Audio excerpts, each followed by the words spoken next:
Okay, students, this time I'm going to teach you about the caliphate expansion, civil war, and the sect formation.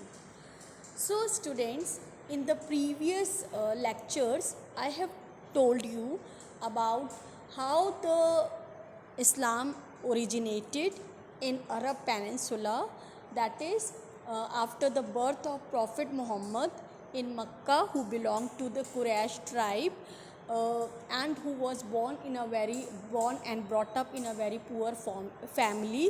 And when he was born, he became orphan because his mother died soon after his birth, and then his father also. He was brought up by his uncle, who also died when he was very young. So at an early stage he has to work hard for his survival, and he did not got any formal education, but he liked to do meditation, and he also liked to go in the forest and to do meditation. And while he was meditating in a cave, uh, he uh, got uh, he got to see the messenger, and that messenger came to him and told him that he was the messenger of God, and he was sent on the earth to propagate uh, Islam and to tell everyone that God is one, that is Allah. So, when he got this message from the messenger of the God, then he came back and he started spreading this message to all the people of Makkah. But his own tribal people, because he belonged to Quraysh tribe, and the Qurayshis were the one who protected the deities which were placed on the holy shrine, that is Kaaba. They thought that he is trying to destroy their livelihood, and so they tried to kill him. So, to save his life and to save the life of his followers, he migrated to Medina, where the people uh, welcomed him, and they converted, they followed the path he has shown to them. And in this way, most of the people of the Medina who were coming from poor background, and they were small businessmen, they easily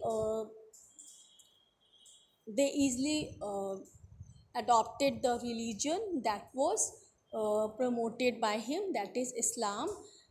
So the people who came into this religion and who adopted Islam, they were known as the group of followers. They were known as Ummah, and these Ummah, they were the believers of Islam. And after that, when they accepted the Prophet Muhammad, the people of Medina accepted Prophet Muhammad not only as their religious leader, as they thought that he was the Messiah who had came to rescue them from all their sufferings. They also made him the political head of Medina, and they served him. So, when Prophet Muhammad became the political head of Medina, he waged a war against the rich people of Mecca, not only to take away their wealth, but also to force them to accept Islam.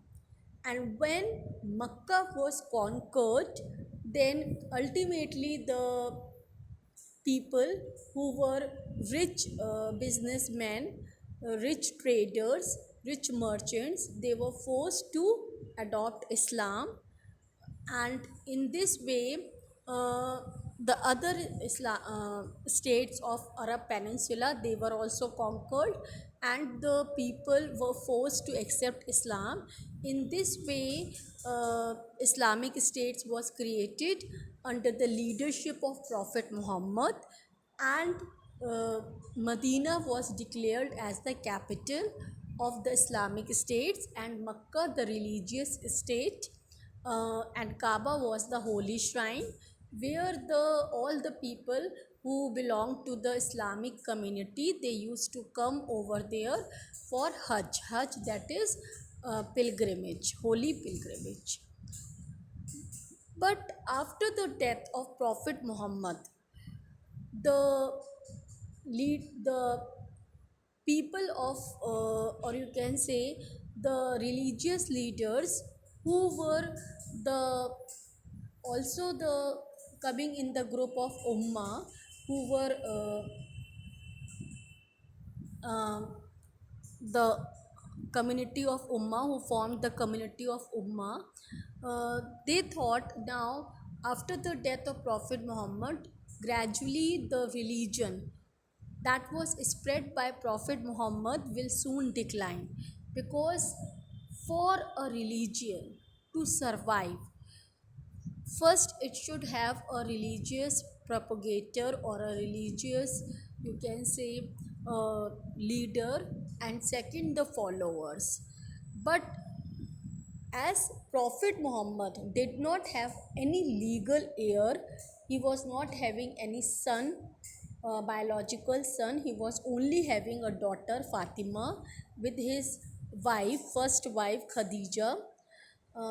So they said, now as he did not have a biological son and legal heir to the Islam, so gradually the people will start believing their own faith and community. They will again adopt their same practices and they will leave Islam. So to protect the Islam as well as the followers of Islam, they said that as they are the scholars in Islamic rules and regulations, it is their duty to become the successor of Prophet Muhammad. And so among them, they selected the one who was most uh, intellectual and most knowledgeable in the rules of Islam, that is Sharia, and is anyway connected to Prophet Muhammad.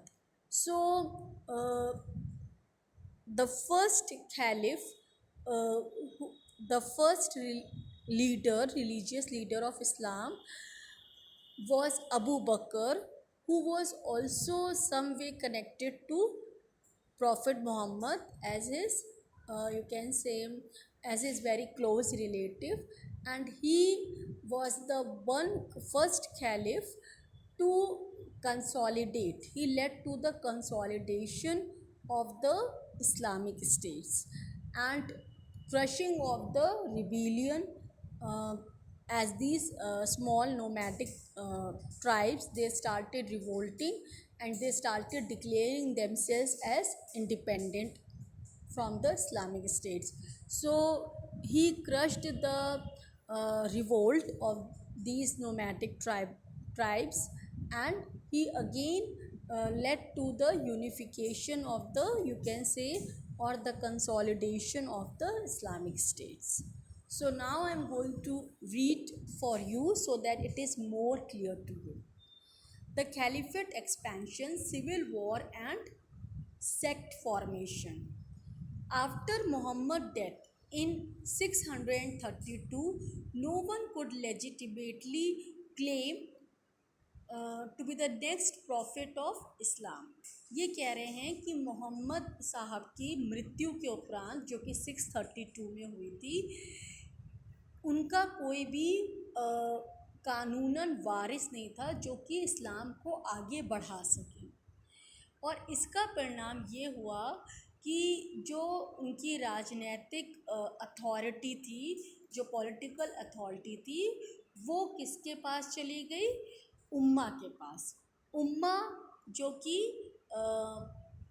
जिनके पास सारे वो group of followers थे जिनको कि इस्लाम के बारे में सबसे ज़्यादा नॉलेज थी।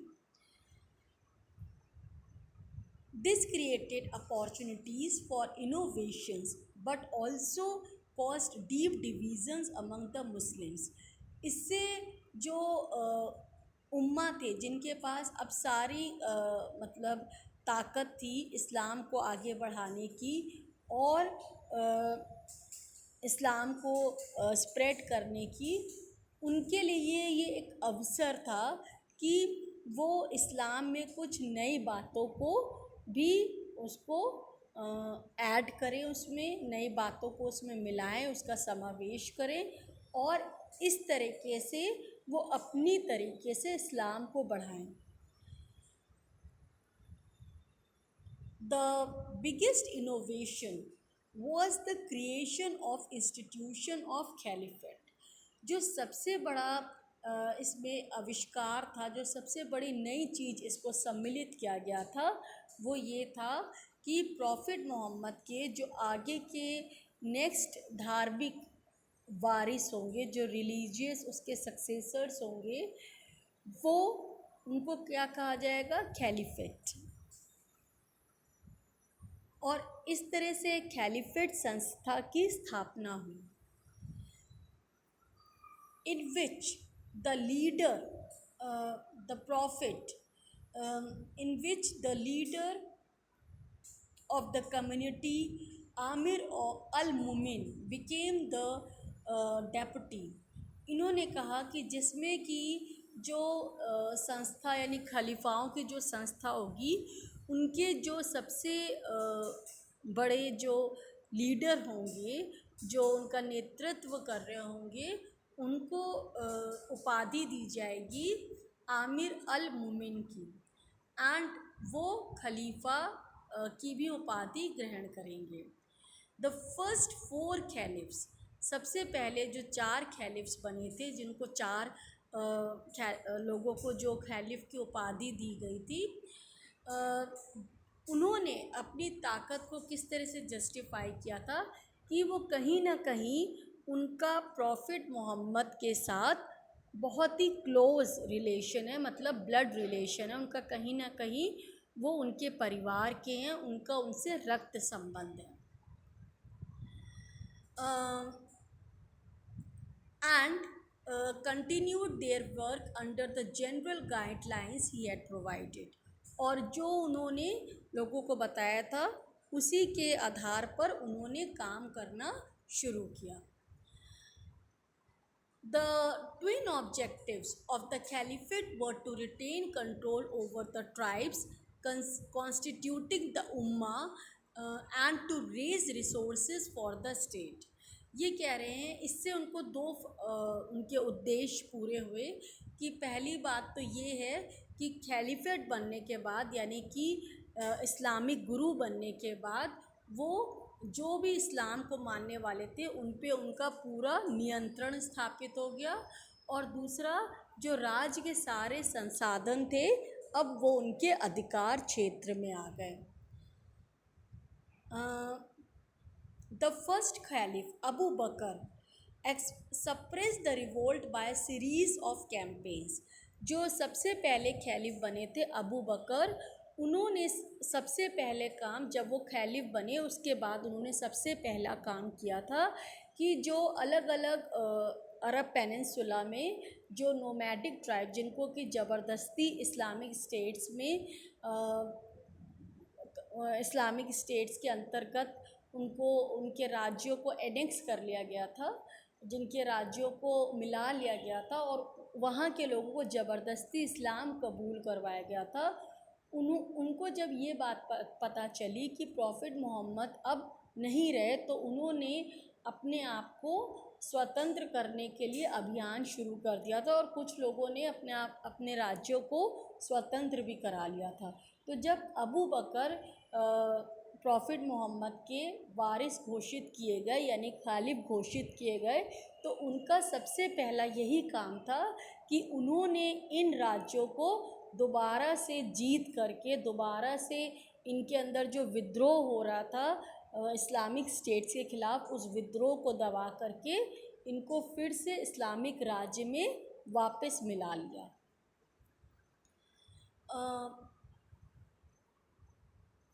Okay, and following, okay, the first Caliph Abu Bakr suppressed the revolt by a series of campaign. इसके लिए उन्होंने कई सारे जो है मुहिम छोड़ी ताकि वो इन विद्रोह को दबा सके. The second caliph, Umar, shaped the Ummah's policy of expansion of power. और जो दूसरे खलीफ थे उन्होंने इनकी जो नीति थी कि विस्तारवादी नीति, यानी कि केवल हम एक जगह रह कर के, वो नहीं चाहते थे कि इस्लाम एक ही जगह पे कन्फाइंड होकर रहे, एक ही जगह पे सीमित हो जाए, बल्कि वो इस्लाम को पूरे विश्व में उसका विस्तार करना चाहते थे. तो जब सेकंड खलीफ उमर बने तो उन्होंने इसको अपनी नीति को यानी विस्तारवाद को आगे बढ़ाया, जिसमें उन्होंने अपने आसपास के पड़ोसी राज्यों को जीता और उसको इस्लामिक राज्य में मिलाया. The second खलीफ knew the second caliph shaped the Ummah's policy of expansion of power. The caliph knew that Ummah could not be maintained uh, out of the modest income derived from trade and taxes. Realizing that rich booty, ghanima, could be obtained from expeditionary raids, the caliph and his military commanders mustered their tribal strength to conquer lands belonging to Byzantine Empire in the west and the Sasanian Empire in the east. क्योंकि ये जो उम्मा के समूह के जो लोग थे उनको उनको भी ये बात मालूम थी कि जो अरब पेनिनसुला है वहाँ के लोगों, जो अमीर व्यापारी है, उनसे दान जो मिलता है वो इतना काफ़ी नहीं होता है कि जिससे कि जितने भी उनके राज्य में लोग रहते हैं, जो गरीब लोग हैं, उनका पालन पोषण अच्छी तरीके से हो सके. इसलिए उनका ये मानना था कि अब हमें जो उनके पड़ोसी राज्य हैं, जैसे कि वेस्ट की तरफ से जो बहुत ही समृद्धशाली राज्य रोमन साम्राज्य है, और इसी तरीके से ईस्ट की तरफ से जो ससानियन एम्पायर है, जो कि वो भी काफ़ी विकसित और समृद्ध राज्य है, उसको अगर हम जीतेंगे और उसको जो मिलाएंगे अपने इस्लामिक राज्य में, तो उन राज्यों से प्राप्त जो लूट का जो संपत्ति होगी उससे हम अपने लोगों का भला कर सकते. तो जो वो लूट की संपत्ति थी उसको वो गनीमा कहते थे. At the height of their power, the Byzantine and Sasanian empires ruled vast territories and commanded huge resources to pursue their political and commercial interest in Arabia.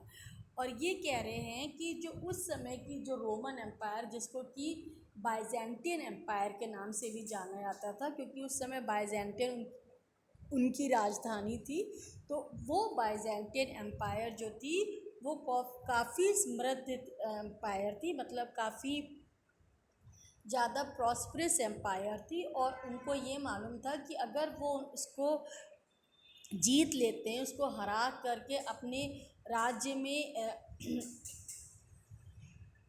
इनके कुछ राज्यों को मिला देते हैं, मतलब एनेक्स कर लेते हैं, तो इनसे उनको काफ़ी संपत्ति मिलेगी जो इनके लोगों के काम आएगी.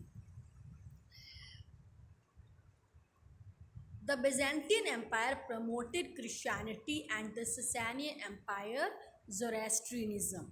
जो बैजेंटियन एम्पायर में उस समय काफ़ी क्रिश्चियनिटी का जो है काफ़ी फैलाव हो गया था, मतलब बहुत सारे लोग जो हैं उन्होंने क्रिश्चियन धर्म को स्वीकार कर लिया था. जब एम्परर कॉन्स्टेंटाइन ने क्रिश्चियनिटी को जो है स्टेट रिलीजन बनाया था, तो वहाँ के सब्जेक्ट्स जो वहाँ पे रहते थे, जो मूलतः ज्यूस थे, क्योंकि सबसे प्राचीन उनका धर्म जूडिया धर्म था, जिसको मानने वाले ज्यूस कहलाते थे, जो कि रोमन साम्राज्य में रहते थे। तो जब जीसस क्राइस्ट का जन्म हुआ रोमन साम्राज्य में और उन्होंने क्रिश्चियनिटी को फैलाना शुरू किया, तो बाद में ज्यूस के द्वारा उनको क्रूसीफाइड करवा दिया गया। लेकिन जब एम्परर कॉन्स्टेंटाइन, जो कि रोमन साम्राज्य के जब सम्राट बने, तो उन्होंने क्रिश्चियनिटी को स्टेट रिलीजन घोषित कर दिया और उसके मानने वाले क्रिश्चियंस कहलाए। तो इस तरह से रोमन साम्राज्य में अब क्रिश्चियन जो थे वो काफ़ी, उनकी जनसंख्या बढ़ गई थी और क्रिश्चियनिटी को मानने वाले बहुत सारे लोग हो गए थे। इसी तरह से जो ससैनियन एम्पायर थी, जो कि ईरान में जो वंश चल रहा था, ईरान में जो वंश जो कि वहाँ पे शासन कर रहा था, उनका जो मुख्य धर्म था, उनके वहाँ पे रहने वाले लोग ज़्यादातर जो थे पारसी थे और जो ज़ोरेस्ट्रियन धर्म को मानते थे। On the eve of the Arab invasions, these two empires had declined. और ये कह रहे हैं कि जब अरब लोगों ने इनके ऊपर आक्रमण किया, तब तक ये दो बड़े साम्राज्य जो बहुत ही ताकतवर थे, धीरे धीरे वो अपनी ताकत खोते जा रहे थे और वह पूरी तरीके से कमज़ोर हो गए थे और काफ़ी जो है ख़त्म होने की अवस्था में पहुंच गए थे। Due to religious conflicts and revolts by the aristocracy, क्योंकि जैसे कि रोमन साम्राज्य में अब मैंने आपको बताया है कि क्रिश्चियनिटी से पहले वहाँ पे ज्यूस धर्म को, यानी यहूदी जिसको हम कह सकते हैं, को मानने वाले लोग थे। लेकिन जब एम्परर कॉन्स्टेंटाइन ने क्रिश्चियनिटी को, यानी ईसाई धर्म को राष्ट्र धर्म घोषित कर दिया, तब बहुत सारे लोगों ने ईसाई धर्म को कबूल किया, उसको एक्सेप्ट किया और इस तरह से वहाँ पे यहूदी और ईसाई धर्म के लोग हो गए, जो आपस में समय समय पर किसी न किसी बात पर उनका झगड़ा होता था और इससे जो है गृह युद्ध जैसी स्थिति रोमन साम्राज्य में पैदा हो गई थी और इसी तरीके से ससैनियन एम्पायर में भी। तो जिसका फ़ायदा कि अरब इन्वेडर्स ने लिया, यानी अरब आक्रमणकारियों ने, और इस तरह से वो इनके ऊपर जो है इनके ऊपर इन अरब आक्रमणकारियों ने जीत हासिल करके इन राज्यों को इस्लामिक राज्यों में मिलाया और इनकी संपत्ति को उन्होंने जो है अपने अधिकार क्षेत्र में ले लिया। This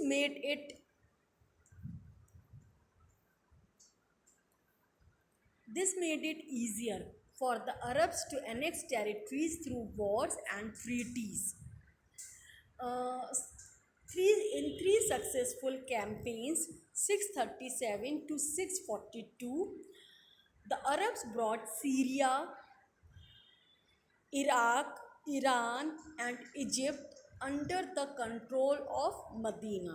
तो आप ये देखिए सीरिया कहाँ पे है, सीरिया बिल्कुल अरब पेनिनसुला के ऊपर है, पैलेस्टाइन के ऊपर, फिर Iraq, Iran and Medina.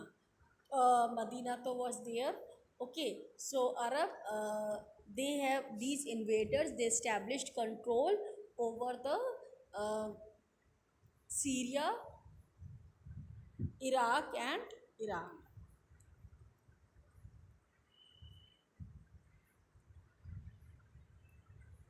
Okay, and also Egypt under the control of Medina.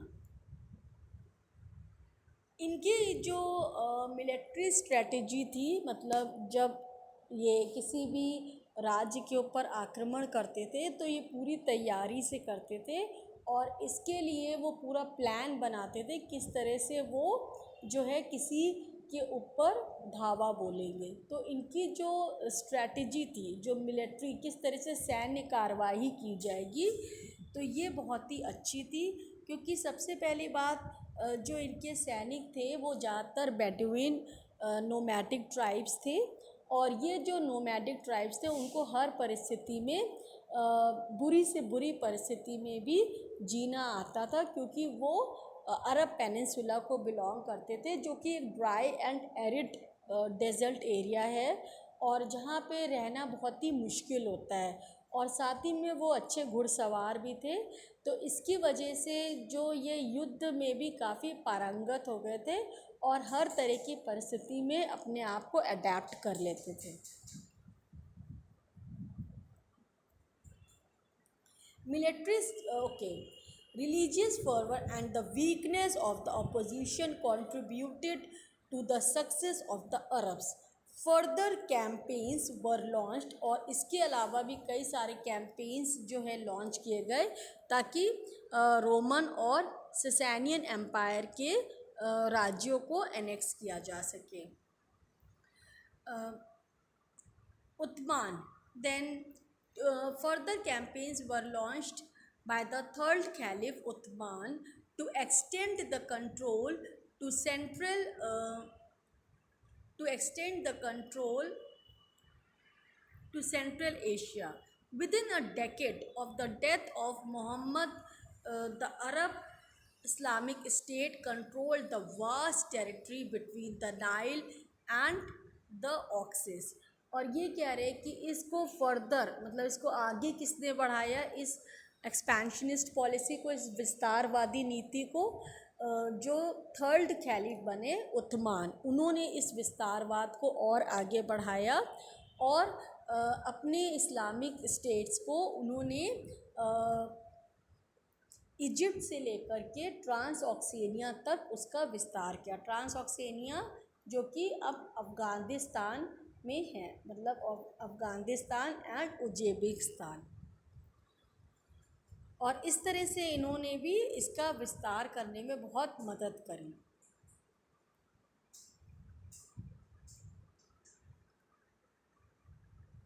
Okay, for the Arab Islamic State controlled the vast territory between the Nile and the Oxus। और इस तरह से नाइल यानी Nile जो कि सबसे लंबी नदी है, लॉन्गेस्ट रिवर, जो कि इजिप्ट में बहती है, और अफ़गानिस्तान का एरिया अब इनके अधिकार क्षेत्र में आ गया। These lands remain under Muslim rule to this day। और आज भी ये यहाँ पे ज़्यादातर जितने भी राज्य हैं वो इस्लामिक स्टेट्स ही हैं।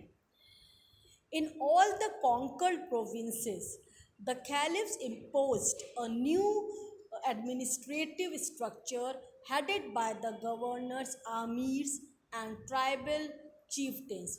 और जितने भी उन्होंने जीते हुए राज्य थे उन सब में खलीफ्स ने एक नए तरह का प्रशासनिक व्यवस्था शुरू करी, जिसकी तो ये जो भी राज्यों को जीतते थे और उन राज्यों को जीते हुए राज्यों के ऊपर ये अपना एक गवर्नर अपॉइंट करते थे, नियुक्त कर देते थे, और इन गवर्नर्स को आमीर बोला जाता था।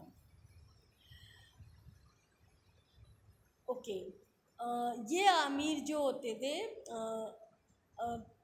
एंड ट्राइबल चीफ्टेंस, तो ये जो गवर्नर्स होते थे या फिर जो मुखिया होते थे वो कौन होते, अशरफ। द सेंट्रल ट्रेजरी बेत अलमल obtain its revenue from taxes paid by Muslims. तो जो सेंट्रल ट्रेजरी थी, मतलब जो उनकी जो भी लूट का माल ये लाते थे, तो उसको वो एक इनकी एक खजाना होता था, मतलब जहाँ पे ये सारा लूट का माल इकट्ठा करते रहते थे, तो वो केंद्र का खजाना कहलाता था, जो कि इनके खलीफ के अंडर होता था, उनके नियंत्रण में होता था। और जो भी लूट का माल होता था उसको थोड़ा खजाने में जमा कर दिया जाता था, और बाकी कुछ जो लूट का माल होता था उसको ये सब मिलकर के आपस में बांट लेते थे। The Caliph soldiers, mostly Bedouins, settled in a camp cities at the edge of the desert। ज़्यादातर जो खलीफ के जो सैनिक होते थे वो कहाँ पे रहते थे, कैंपों में निवास किया करते थे। वो हमेशा एक जगह से दूसरी जगह जाते रहते थे for the purpose of Wars. और वो उनके रहने का ठिकाना कैंप होता था, और ये कैंप हमेशा शहर के बाहर बांधे जाते थे, जिसमें कि इनकी सेना रहा करती थी। और उस जगह को ये लोग कुफा कहते थे, जहाँ पे कि इनकी सेना रहती थी। And Basra to remain within the reach of the natural habitat as well as the खलीफा कमांडर, ताकि वो वहाँ के मूल निवासियों के साथ जो है किसी न किसी तरीके से अपना लिंक बना के रखे, अपना संबंध बना के रहे, और साथ में अपने जो खालिफ है उसके भी कमांड को सुनते रहे। मतलब खालिफ अब उनसे क्या बताना चाहता है।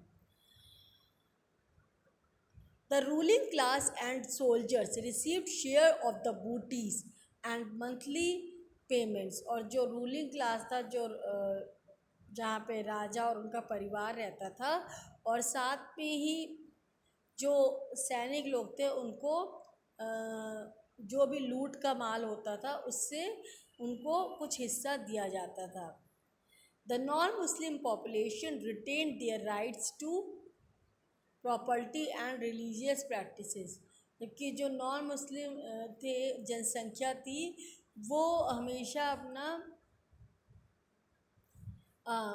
अपनी प्रॉपर्टी, अपनी संपत्ति और अपनी धार्मिक प्रैक्टिसेस को पूरा करने के लिए उनको कुछ टैक्सेस देने पड़ते थे। मतलब जो नॉन इस्लामिक लोग थे उनको अपनी सुरक्षा के लिए, अपनी प्रॉपर्टी की सुरक्षा के लिए और अपने धर्म को मानने के लिए इनको इन मुस्लिम शासकों को कर के रूप में कुछ रुपया पैसा देना पड़ता था। और इन टैक्सेस को, जो कि धार्मिक कर भी कहलाते थे, उनको खारिज एंड जिजिया कहा जाता था। Jews and Christians were declared protected subjects of the state. और जो जब इन्होंने रोमन साम्राज्य के ऊपर अपना कब्जा जमाया था और उसको अपने इस्लामिक राज में मिलाया, तो जो वहाँ पे जो जनसंख्या, वहाँ की मूल निवासी जो थे, जो कि अब ईसाई और ज्यूस थे, उनको इन्होंने सुरक्षित जो है समूह जो है घोषित कर दिया कि इनको राज्य की तरफ से सुरक्षा दी जाएगी कि कोई भी मुस्लिम इनको नुकसान ना पहुंचा सके, और ये अपने देश में अपनी तरीके से जी पाएंगे। लेकिन इसके बदले में उनको एक कर देना पड़ता था, जिसको कि खारिज और जिजिया कहा जाता था, for the protection of their life and property. And given a large measure of autonomy in the conduct of their communal affair। और इसी तरीके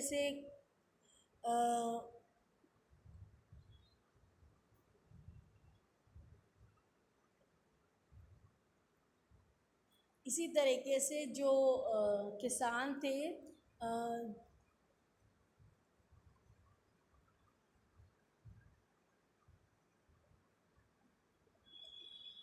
ओके फाइन, ये कह रहे हैं कि इसी तरीके से ये इनको न केवल सुरक्षा दी जाती थी, बल्कि ये इनको जो है ये घोषित कर दिया गया था कि ये ऐसे गैर मुस्लिम प्रजा जो है वो सरकार की तरफ से पूरी तरीके से सुरक्षित है, और ये अपने जो समुदाय के लोग हैं, जो अपने संप्रदाय के लोग हैं, उनके नियम कानून ये लोग खुद तय कर सकते हैं। इसलिए उनको पूरी मतलब राजनीतिक स्वायत्तता दी जाती थी, मतलब इनको पूरी छूट दी जाती थी कि ये अपने धर्म के नियम और कानून खुद ही तय करें। ओके, तो आज के लिए हम इतना ही करेंगे। Thank you very much.